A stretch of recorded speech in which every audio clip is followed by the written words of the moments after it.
Hi, this is Adam from WaxPack. I hope you're doing well.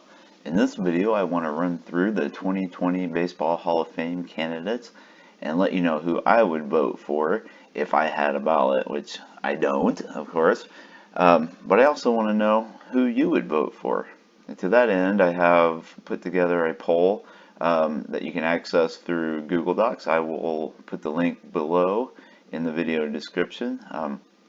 And I would invite you to go ahead and chime in with your poll, and then make sure you subscribe to the channel so you know when I post a video with the results, which will be January 22nd or so, after the real results are released on January 21st. We'll see how we line up as a baseball card community with the real voters, the Baseball Writers Association of America voters. Today, though, we'll go through each candidate one by one, spend just a couple of seconds on each one, and we'll see a rookie card of each guy, starting alphabetically with Bobby Abreu. It's kind of hard to remember that he ever even played for the Astros. We saw him later in his career as a star with the Phillies and some other teams. But here you have proof with a 1993 Classic Best card. And Abreu was probably better than you remember. All-star, lots of hits, big on the wins above replacement list. But for me, he just is not quite a Hall of Famer. And as you'll see, my ballot is pretty full. So we're going with the 10-player limit rule, and I kind of ran up against that. Second is Josh Beckett, who was a 20-game winner and a World Series winner for the Red Sox in 2007. But before that, he also helped the Marlins win their ring in 2003. He had all kinds of potential and ended up crafting a nice major league career. But again, for me, he kind of falls short. Heath Bell was a lockdown closer for the San Diego Padres for a few years, but here in his rookie card, he starts with the Mets. This is the 2003 Upper Deck Classic Portraits. Bell just didn't have the longevity or dominance for me, so he would not get my vote. And here we come to the first lightning rod candidate, Barry Bonds. Bonds had all-world talent from even before he was ever in the major leagues, and people expected a lot of him, being Bobby Bonds' son. He delivered with the Pittsburgh Pirates, turning in a couple of MVP seasons before he went to the San Francisco Giants. And then, of course, in the 2000s, just kind of turned the sport on its ear with his patient approach and home run exploits. Of course, he fell kind of into the wrong side of the PED argument, but for me, Bonds is an all-time great hitter, and I can't leave him off my ballot, so he would get my vote. Eric Chavez was a legitimate MVP candidate for the Moneyball A's in the early 2000s, but injuries kind of dampened his career, and he might have been a Hall of Famer. And we can see the promise here in this 1997 Bowman Chrome, but for me, again, he falls short. So the pitching analog to Barry Bonds is Roger Clemens, who had a late career resurgence once he went from the Boston Red Sox to the Toronto Blue Jays and then on to the Yankees and Astros. Another guy who had problems with PEDs and truthfulness and all that good stuff. His image has taken a terrible hit, but he's a top 5 all-time pitcher in my eyes and a definite Hall of Famer. Adam Dunn was a monster masher for the Reds when he came up. Here he is on the 99 Topps traded card.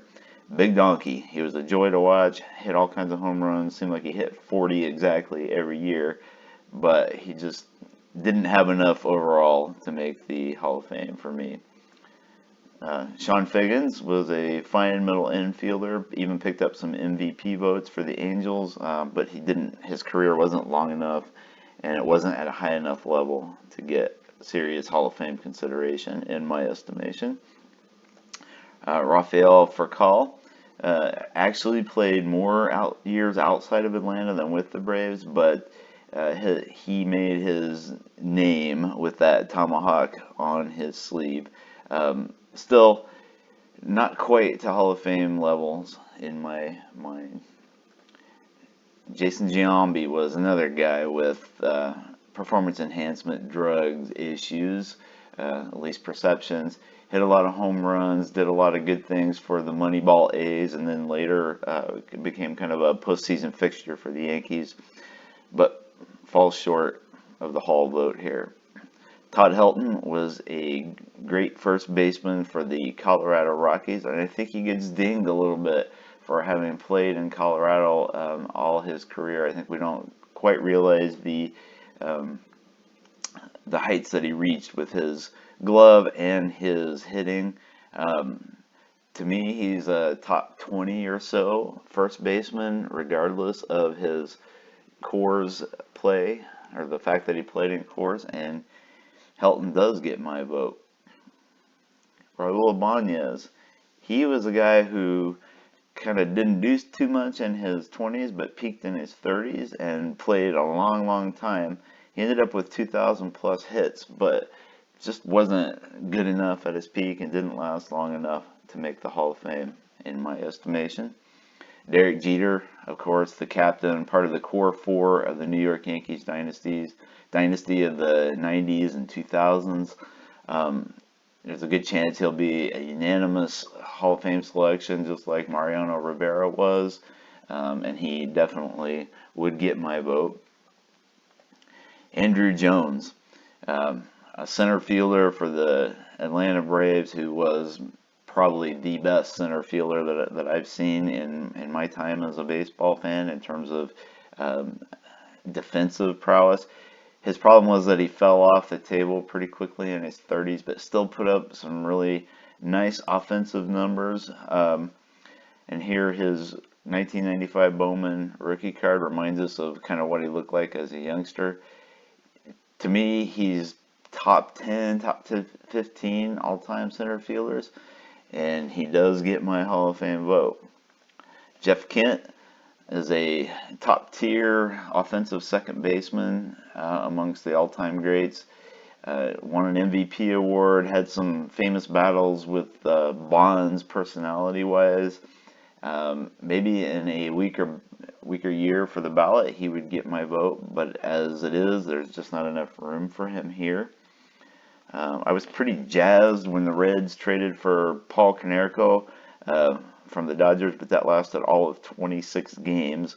Of course, he went on to become a White Sox icon, but just didn't put up quite big enough numbers for a long enough time to get my vote here.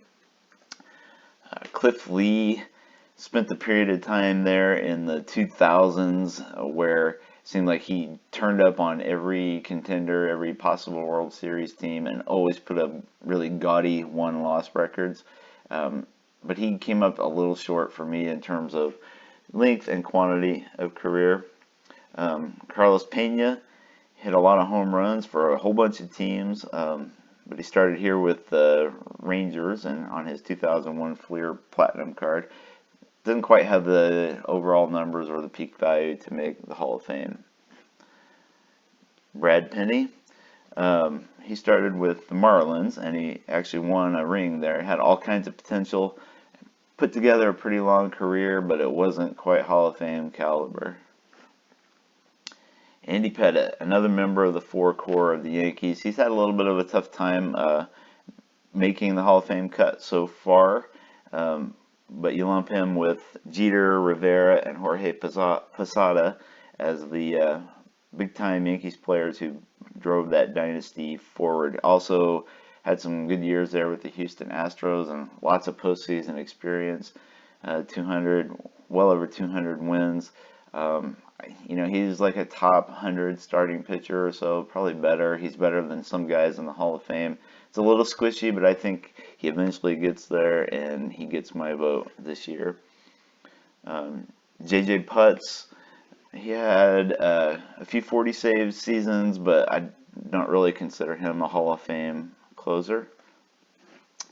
Manny Ramirez, another guy who had some PED problems, maybe attitude problems. You heard the old Manny being Manny, but at the end of the day, he was one of the greatest hitters of our generation in my eyes, and he does get my Hall of Fame vote, or he would if I had one. Brian Roberts spent a lot of time with the Orioles, his whole career, in fact, and put up some nice numbers, but he's not a Hall of Famer. Scott Rowland. I'm not sure why this guy doesn't get more credit. He's like in the top, a couple handfuls of third basemen all around in my eyes. He had some back issues and maybe some personality issues. You hear some rumblings about it, but the guy still had a lot of glitzy numbers in 17 seasons. Was a solid guy for the Phillies and the Cardinals. Even spent some time with my Reds at the end of his career. He gets my vote. Curt Schilling, a guy that I never liked when he was playing. Lots of people don't like him now. He seems to have a big mouth and does lots of things to kind of ding his image. But when you look at his numbers and the Hall of Fame or the World Series totals and moments that he put up, he's got to be a Hall of Famer in my mind. Gary Sheffield, 550 plus home runs, and yes, another PED guy. Basically, my choice for this ballot came down to Sheffield or Manny, and Ramirez took the crown this time from me. So Sheffield is nope, but maybe next time. Alfonso Soriano, big hitting middle infielder who had actually 412 home runs and more than 2,000 hits, but just doesn't quite make the cut here. Sammy Sosa. You know about Sammy. He, with Mark McGwire, helped fuel that home run race in 1998. It was an amazing ride. Sammy hit 60 home runs like every year, it seemed like, and ended up with 600 plus.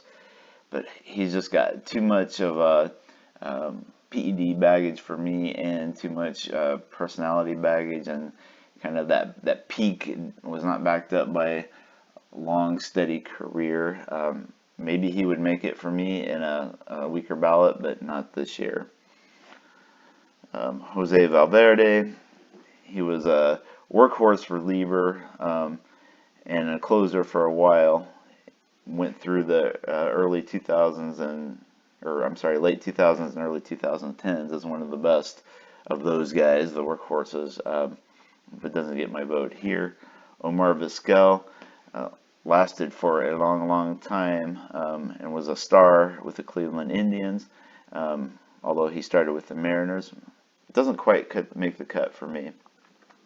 Billy Wagner has a strong Hall of Fame case as a closer. I'm still trying to get my head around what exactly the Hall of Fame should mean for closers. Wagner holds the all-time record for strikeouts per 9 innings. His career was a little short for me, but he's a dark horse candidate for the Hall of Fame, and maybe in a weaker ballot year he would get my vote, but not this time. And then finally, Larry Walker. He was one of the last great players to ever suit up for the Montreal Expos, and he became an even bigger star with the Colorado Rockies. Like Helton, I think he's gotten dinged a little bit by playing in Colorado and that thin air, but Walker was an all-time great right fielder, both defensively and offensively, and he gets my vote.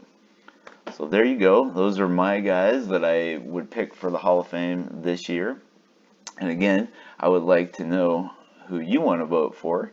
So check out the ballot that I put together on Google, and I'll link below. Tell us in our poll. Make sure you subscribe here to the channel so you can get the results of that poll on January 22nd. And I'll see you then.